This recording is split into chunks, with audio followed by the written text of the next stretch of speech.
King Kong versus Godzilla. Have you had a conversation and before you knew it, it was into a full-blown argument? You tried to raise a piece of data or a fact and suddenly they exploded and you had no choice but to explode along with them. Why does this happen and what can we do to avoid it? If you want to know the answers to these questions, stay tuned.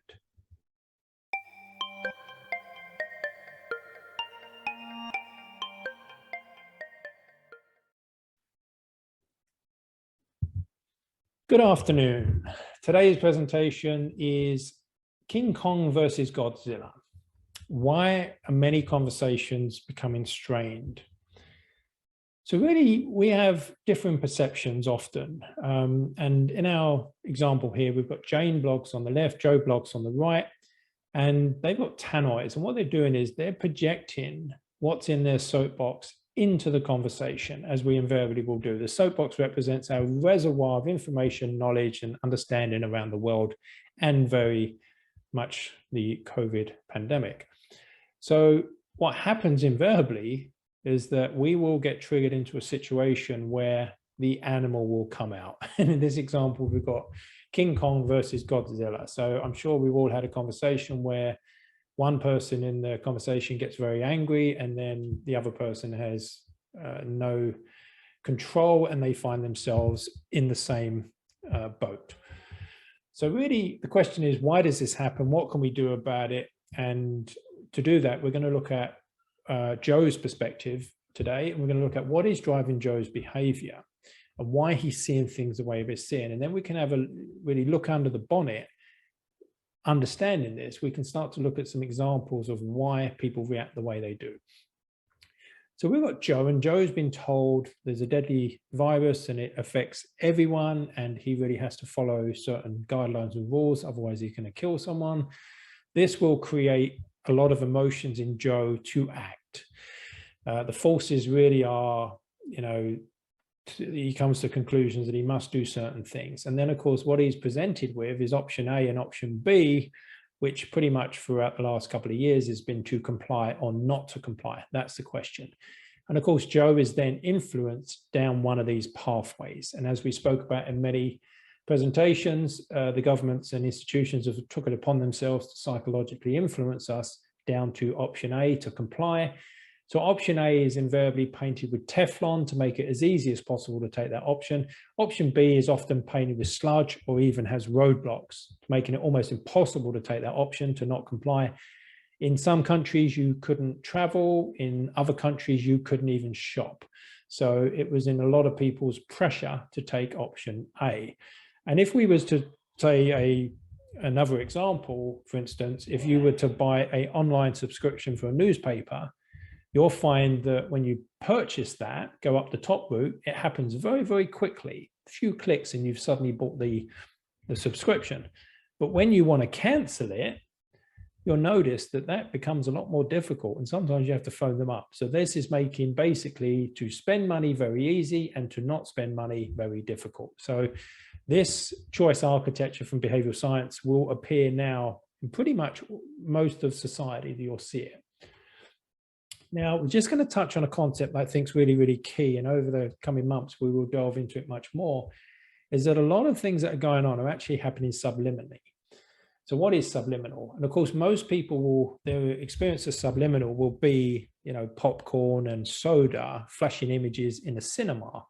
But subliminal is much, much more than that. Subliminal effectively, as this quote shows, it's any information that we perceive that is actually below the threshold of sensational consciousness. So we are perceiving it and it is entering our mind, we're just not aware of it. And in fact, this becomes very, very key because we can have all sorts of drives or influenced by certain information and data, pictures, etc., but not be conscious of them. Now, it turns out that for this to affect our unconscious mind in terms of instructions, the instruction has to be very simple because the unconscious mind cannot process very complex messages. So if you were to do, for instance, affirmations on yourself, to do subliminal messaging for yourself, it wants to be very, very simple. Now, can subliminal affect us? Oh, yes, it can, from looking at the research. And Darren Brown does a very good job of showing some instances of this. And in this video, which I'd highly recommend people watching, he actually tricks advertisers. So he gets them in a room and he says, oh, I've got an idea for a product. He gets them to do some drawings about some ideas. And it turns out that the drawings that they do are almost identical to the ones that he's pre-prepared. This takes the advertisers back. They're really sort of shocked by this. And then he explains to them that he went to a lot of trouble to influence them on their drive to the office. And what you'll see there is a clip of it that he had people crossing the road with certain t-shirts on. So the people in the taxi were perceiving this subliminally. They weren't conscious of it. And in fact, well, later on, that information was used for ideas. Now, another example is that they did these studies where in a supermarket, they would play French music on the tannoy or German music. And as it turned out, when they played the French music, 77% of consumers picked French wine. When German was played, it was predominantly German wine. When asked if the music had any effect, all the customers said no. So a lot of the things that go on in subliminal effects is that we will not only not notice, but refuse to acknowledge that it affected us. So there's a real disconnect between conscious and unconscious. And obviously there's lots of things that won't affect us, but I think certain things will. And evolutionarily speaking, it makes perfect sense that if you were to pass somewhere on something you were needed, but didn't consciously notice it, but later on you needed it, your mind could sort of communicate to you. A lot of the time it's through feelings, that there's a hunch that you go back there. And that's really a key point, is that there is a part of the brain that records this and it spots things, but it can't process language. So what it tends to do is it tends to give us a feeling. And that's why a lot of the time, trust in our gut instincts and trust in feelings that we have can, in some instances, be very wise, and obviously not all the time. So what aspects of us drive our behavior? So now we start to look at a very, very simple model to understand a lot of the time it's not the conscious decision. So we've got Joe and we've got his rational and his conscious mind. And then what we tend to have within the unconscious mind, we tend to have an animal, which is really, we're going to use in this instance the horse, but many people have used the monkey mind, obviously through Zen, the chimp paradox, Stephen Peters used, and it's a very good metaphor, because effectively in this, if we have Joe and his horse, the question is, for all of us that have been horse riding, who has the last say? It's really the unconscious mind. The horse is a lot stronger than the conscious mind, and it's there to protect us. It kicks in when we're in trouble or fight or flight mode, all these things, and the rational mind tends to shut down. When there's a potential safety alert or threat, and sometimes opportunity, the animal will kick in. And it really responds via emotions and intuitions. But what both the conscious and the unconscious mind access, which really also resides in the unconscious, is the map. And in the map, it's really how we define anything. So the conscious mind is really rational planning, strategy, thinking, calculating, all these things. But the unconscious mind is really automatic safety, feelings, emotions.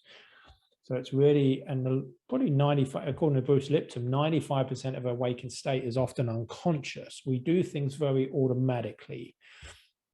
But the map is key, because the map defines meaning. It stores programs and memories, knowledge, all of these things.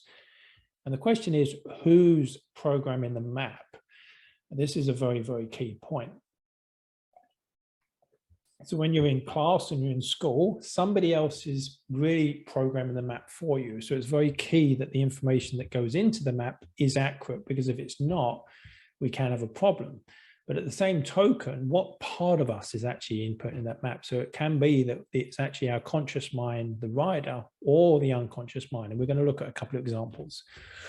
So Joe, when he was a young boy, he read out into class, he read a poem, but then all the boys started laughing at him. So his conscious mind, why are they laughing at me? So perceived a threat, his unconscious mind senses danger, and it programs the map. Speaking in public is dangerous. That enters into the map. even if Joe knows that isn't true, it really won't matter. If the horse thinks this is true, if our unconscious mind sees that this is a danger, this is what will happen. So effectively, when Joe grows up, he realizes he has a lot of good knowledge, but whenever he goes to speak in public, the horse senses danger and it protects him. Speaking in public is dangerous. So if anyone thinks about any phobia that you have or any fear, you may see this same pattern. You may even know, like in the UK, a lot of people have spider phobias, but we have no dangerous spiders here. So I've spoke to doctors and scientists that have spider phobia. They consciously know the spider's not dangerous, but it makes no difference because the unconscious mind has access in the map, which has some outdated data. And we gave an example of Mary, who had a water phobia. Mary knows consciously water isn't dangerous, but in her map, it says it's dangerous. When there's a danger, the animal will kick in. So what is driving Joe's behavior? So effectively, if Joe wants to speak publicly, what's going to happen is that consciously he'll want to go down that route. But if his animal won't play ball, he will not be able to do it. So really it's key what's in the map. If what's in the map is access is danger, then the person's really going to shut down. So if you think about masks, if you have someone that in their map it says masks protect them and anyone not wearing a mask is a threat, that person is going to react very angrily to someone not wearing a mask because whatever's in their map to them is true. So you're going to see in a lot of things that people will have different viewpoints in their map is actually going to cause a clash.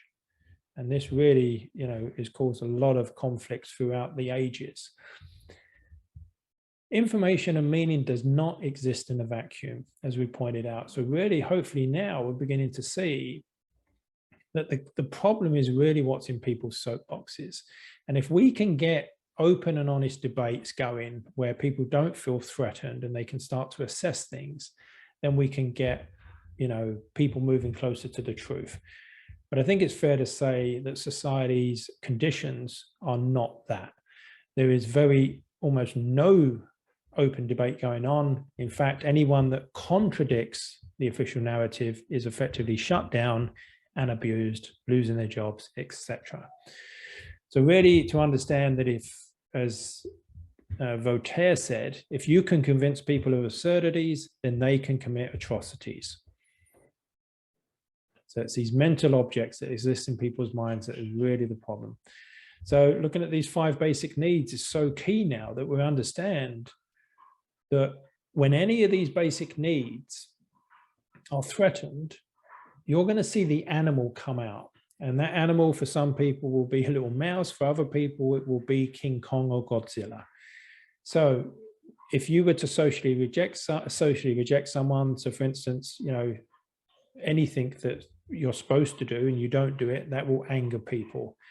And when we look at safety, that's very, very key because that tends to be the one that will really trigger the animal more than anything else. So these 5 basic needs are so key because the animal is trying to fulfill these for us. Our conscious mind can really, transcend these and start to look at other things like self-fulfillment, mastery, service to the humanity. But the horse and the unconscious mind is really looking to fulfill our basic needs. And what happens is if these are not met, emotions tend to arise. And we don't decide to have emotions. They tend to arise from, these things happening, from opportunities or threats. Now, what's really important is that many corporations, institutions, and governments now understand this. So a lot of companies will actually be doing what's known as a false fix. They will be providing something that we think meets these needs, but they don't. They meet the want, not the need. So the wants and needs are really governed by 2 different parts of the brain. And when we get a want met, we get a dopamine hit. And we think then we've achieved the need. And historically, we would have done. So what happened was historically that, say you had a sugar craving to, repair your body, nutrition, etc., you would be able to get fruits, vegetables, honey, etc. So the sugar was a signpost, as fat is a signpost. But in modern day society, you can extract those things from the substance, put them into something that has 0 nutrition, But if people aren't conscious, the brain won't know the difference. Certainly the unconscious mind won't, because the unconscious mind is really just going on the sugar or the fat. It will then realize it's not met its need, and it will then send up a message, which is usually eat more. If someone has a diet soda, the message from the taste buds to the stomach is, we've just had some nutrition, prepare yourself, salivate, etc., etc. The stomach then gets absolutely nothing. It then sends a message back up, turn the volume up. What you'll see is that this happens not only in nutrition, but this happens in pretty much all of our needs. Those people that don't feel socially accepted or don't feel their needs met will be seeking likes on Facebook from people they don't know. They'll be seeking, approval from others. And this constantly is what you'll find with people's dress, with their cars, with all these things, is really trying to meet these basic needs. It's an itch that people can't scratch. So much of society is built around this. And of course, what we find is, and what happens is in the second part, compulsion loops, is that if the person doesn't get their needs met, the volume gets turned up. This is effectively what you're seeing heroin addicts and all these other things. They think their need was met. It was just a want. So then you find the spinning of the wheels. Now, Rat Park was a very good example of this, where they put rats in a cage and they gave them heroin and water every time the rat overdosed. But when they put the rat in a huge complex with lots of other rats, they could mate, they could have fun, they could play, they gave them toys, they gave them food, they gave them the heroin and the water again, but they didn't overdose, and they hardly ever touched the heroin because their needs were met. So what you'll see is, you take away people's needs, you lock them down, you will see all of these things spiral out of control. Now, the compulsion loop is built in that if you kind of think you get your needs met, you end up getting caught in this loop. And this is what the game designers have been able to master.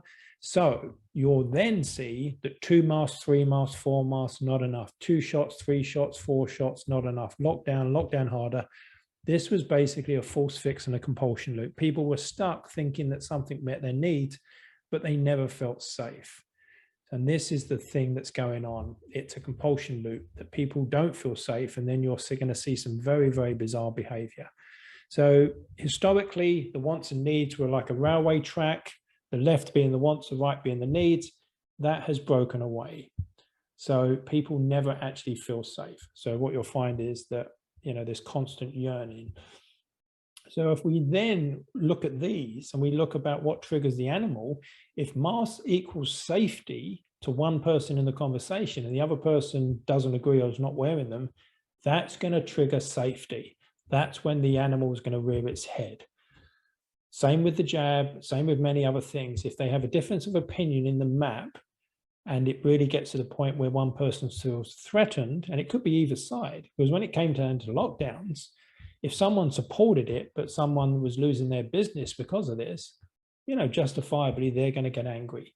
So what you'll begin to see is that so much of this triggering of the unconscious animal is to do with these 5 basic needs being, not met. So quick way to do it, if you call someone a sheep, that's social rejection. If they call you someone else a denier, etc., that's social rejection. You're going to potentially see the animal rear its ugly head. So if we think about what words mean, take off. So there were certain people that walk up to someone and demand they take off their mask. That is a threat to that person. You're going to see someone look to defend themselves. They're going to, anger is every emotion has an action tendency. Anger is to lash out at anyone that's threatening our safety. This is why people get very angry. It doesn't even have to be a physical threat. It can be an ego threat. The brain often doesn't know the difference between something that is just our self-image or us. To the parts of the brain, our self-image is us. No sheep allowed. If someone said that, you're going to see this. So this would be the people that challenge the narrative. Any one of these obviously will hit these 3 things. By the same token, if someone said these things when they believe the narrative, why don't you just get it, in reference to a medical procedure, only jabbed allowed, or conspiracy theorist, these things will trigger those that are challenging the narrative. So if we're going to get through to people, we have to transcend having our animal triggered. And obviously we talk about how to do that on a number of the other presentations. So hopefully, in summary, now you'll see that the reason you're seeing the animals triggered is because the first person primarily feels threatened, either the threat to their physical safety or the ego, or it will be social rejection, not be a part of groups, or basically not the ability to influence others. And obviously bonding to a partner, that's, a lot of relationships have been destroyed in the last 2 years. Hopefully we can now see some of the blindfold is off. We can see things a lot clearer now. And in doing this, when we're talking to people, we can really start to avoid the things that will trigger them. We can start to create a situation where they feel safe in order to open up, and we can have a very open and honest conversation. So in summary, the project is about how to have good conversations, how to effectively message, how behavior works, and how we're influenced. Presentations and the course currently free. If you have benefited and like to support us, please do so at this link. We have a number of workshops coming up. We've got how to have successful conversations, a foundation course that's on Tuesday. And then we've got a whole day workshop on the 24th of September, which you can find under events. You can reach us at this email or at the website reachingpeople.net, where all the presentations will appear. Okay.